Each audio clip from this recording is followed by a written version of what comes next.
ঠাকুমা বলতেন, দাদা খুব বেশি তো আর বাঁচবো না এখন, তাই সাধ্যমতো আলগা দিয়ে থাকি।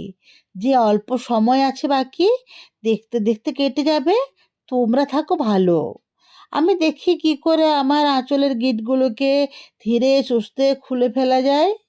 যখনই বলতেন, বড় নম্র একটি আলো ভেসে উঠত শান্ত দুটি অনচ্ছ চক্ষুর জানালায়।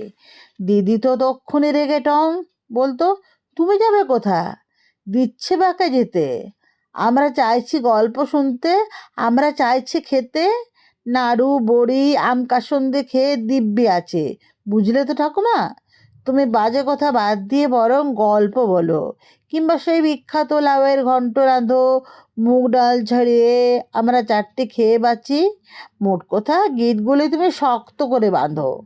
ঠাকুমা বলতেন, দিদি, যে লোকটা সব কিছু ছেড়ে একা চলে গেছে তার কথা যে বড্ড মনে পড়ে।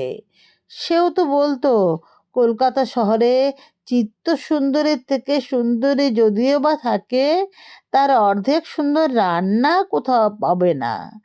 যার দেখা রোজ স্বপ্নে পাচ্ছি দিদি, তাকে ছেড়ে কি আর থাকা যায়?